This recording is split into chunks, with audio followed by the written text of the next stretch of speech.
L'Argentine humilie le Brésil sous le score de 4 buts à 1 sans Lionel Messi qui était absent. Et dans un match quand même assez fou parce qu'on sait que Rafinha avait mis de l'huile sur le feu en disant que le Brésil allait taper l'Argentine, gagner ce match, qu'il allait marquer un but. Il a dit beaucoup de choses. Il a beaucoup parlé, mais dans les faits, il n'a pas du tout été présent dans ce match-là. Je vais y revenir plus tard, mais le cas Rafinha est très important à évoquer. Maintenant, par rapport à l'Argentine, eux, ce qu'ils ont produit sur le terrain, c'est fou. Le score est assez évoquant. On voit que 4-1, c'est quand même assez fort. Maintenant, ce que j'aimerais dire, c'est que ça a été un match où il y a eu une seule équipe. L'Argentine a vraiment surdominé la rencontre. Ça aurait pu être 5-1 ou 6-1. Ça aurait été la même chose. Dans la production, c'est fou comment ils ont été supérieurs. Alors déjà, ce que j'aimerais dire, c'est que l'Argentine, c'est une équipe quand même qui a gagné 2 Copa América de suite, une Coupe du Monde aussi. Ils sont en grande confiance. Et ça, tu le sens, parce qu'en soi, c'est un match assez hostile, un super classico entre l'Argentine et le Brésil, avec encore une fois tout ce que Rafinha a dit avant le début du match. T'aurais pu avoir un peu de pression, surtout que ton leader n'est pas là, Lionel Messi, le meilleur joueur de tous les temps, et pourtant, non, tu ne perds pas tes moyens, tu joues très tranquillement. Quand on regarde au départ, on a vu le Brésil qui a tenté un pressing pour gêner l'Argentine, mais ça n'a servi à rien parce que l'Argentine était très sereine avec ballon. On a vu quand même des séquences où ils arrivaient à se défaire du pressing, mais tellement facilement, sans faire trop d'efforts. Et là, on voit une justesse technique, mais on voit aussi qu'ils n'ont aucune pression, qu'ils ne vont pas surjouer les passes ou les prises de décision, ils vont simplement faire ce que le jeu demande. Et ça, déjà, c'est une très bonne qualité. Ensuite, le premier but arrive très vite. C'est Julian Alvarez qui va marquer. Et lui, il est en train de faire une saison exceptionnelle. On le voit déjà en termes de statistiques, il marque but sur but en ce moment. Donc pour un numéro 9, c'est excellent. C'est tout ce qu'on peut espérer de mieux. Mais surtout, ce n'est pas simplement un buteur. C'est un joueur aussi qui participe beaucoup à la création au niveau du milieu de terrain. Même il peut redescendre à chaque fois et apporter beaucoup. On voit que dos au jeu ou face au jeu, il peut faire de fortes différences techniques parce qu'il a une forte justesse technique justement. Vraiment, c'est un joueur qui m'impressionne. Je trouve que il est en train de prendre une autre envergure et que ce joueur-là est en train vraiment d'atteindre un niveau très haut. On disait tous qu'il avait un fort potentiel, mais je ne pensais pas que aussi rapidement il allait se mettre dans la liste, on va dire, des meilleurs attaquants au monde. Parce que cette saison, c'est le cas. Il y figure et il n'est pas du tout dans les derniers.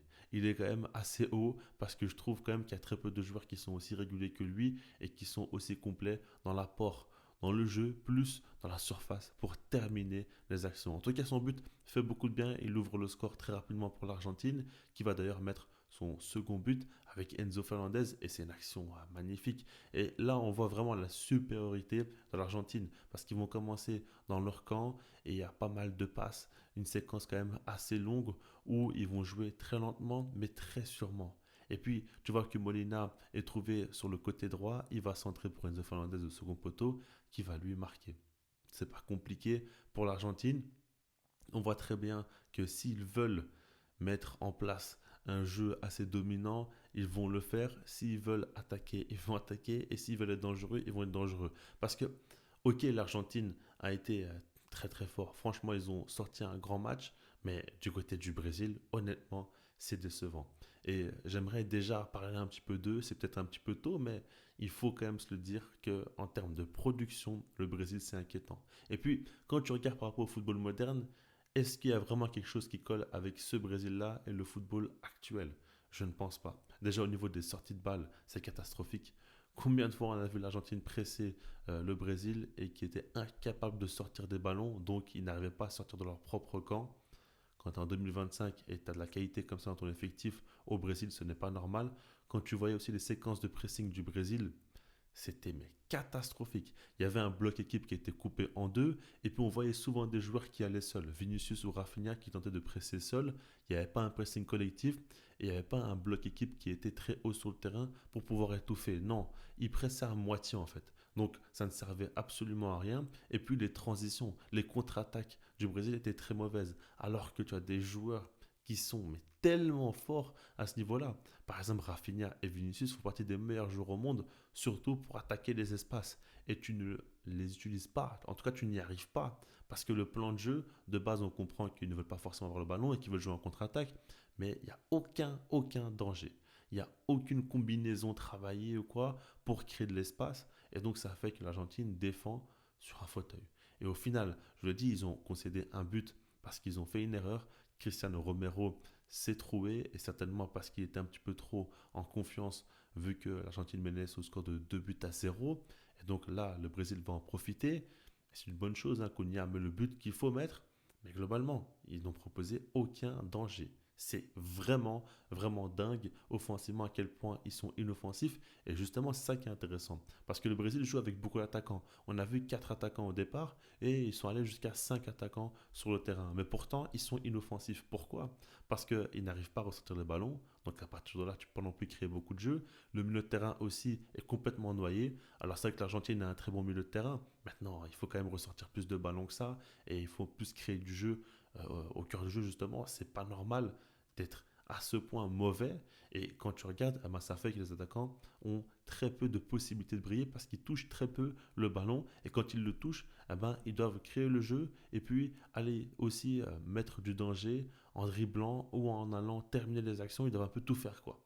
Tout simplement, il y a tellement d'attaquants sur le terrain qu'ils doivent tout faire et ils ne jouent pas de par leur véritable qualité. Quand tu vois que Rafinha descend vers la ligne médiane du milieu de terrain à chaque fois pour essayer de toucher des ballons, ça montre bien que ce n'est pas normal et qu'il y a quelque chose qui ne fonctionne pas dans cette équipe-là.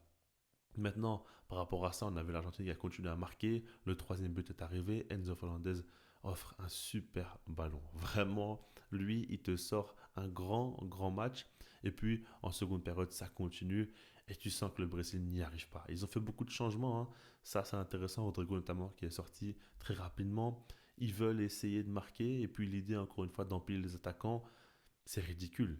Et en 2025, ça ne correspond plus au football actuel. Alors je veux bien que dans leur effectif, ils ont beaucoup plus de grands attaquants que de grands milieux de terrain ou de grands défenseurs, mais il faut une équipe avec un certain équilibre. Et tant que tu ne l'as pas, tu vas rien faire. Regardez par exemple l'Argentine, quand on regarde la compo, il y a un seul véritable attaquant, c'est Julian Alvarez. Et pourtant, ils ont paru et ils ont été beaucoup plus dangereux offensivement que le Brésil. Et ça montre bien qu'en soi, c'est pas qu'une question de poste, c'est une question de profil et puis de système de jeu, d'alchimie entre les joueurs.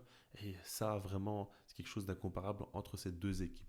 Maintenant, quand on regarde ça, en seconde période, encore une fois, l'Argentine domine tranquillement. Et là, il n'y a aucun débat. Le Brésil n'apporte pas le moindre danger. Il ne se passe rien de leur côté. Et puis, Simeone va marquer son but dans un angle complètement fermé et sur le côté, il n'y a que lui pour tenter une frappe comme ça, il va nous mettre un but de Cholo, clairement, il n'y a que lui pour mettre un but comme ça et donc à ce moment-là, ça fait 4-1. Quand on regarde en soi, il y a Rafinha qui a un coup franc qui va terminer sur la barre transversale, ok, mais encore une fois, il n'y a pas de danger du côté du Brésil. Et puis l'Argentine aurait pu marquer un but ou deux de plus assez largement. Maintenant, j'aimerais parler de Rafinha. C'est important pour moi d'en parler parce que lors de l'avant-match, il avait insulté les Argentins de connards. C'est assez fou quand même. Il avait dit qu'il allait les tabasser sur et en dehors du terrain si nécessaire. Il a dit des folies. Et on l'a vu dans le match, il était très nerveux, très énervé. Quelques bousculades avec des joueurs argentins. Je vous dis, il y a des choses, enfin la chose en tout cas de manière très claire, selon moi, je déteste que des joueurs de mon propre club, donc du Barça, le club que je supporte, aient une mentalité comme ça et soient aussi mauvais en interview, aussi vulgaires. Alors je veux bien qu'il y ait une rivalité entre l'Argentine et le Brésil, mais de là à les insulter, de là à avoir aucune classe, ce n'est pas normal et ce n'est pas acceptable tout simplement. Et je ne dis pas ça parce que l'Argentine gagne ce match-là. Si jamais le Brésil avait gagné même 4-0 si vous voulez, ce n'est pas des choses qui se font et puis au final son image est salie. On le voit très clairement. Regardez par exemple là, il n'a pas du tout fait un bon match, il a été inexistant. Après, c'est pas que de sa faute, hein. Le Brésil, de manière globale, a été mauvais. Il a pu toucher très peu de ballons. Il n'a pas vraiment pu se montrer.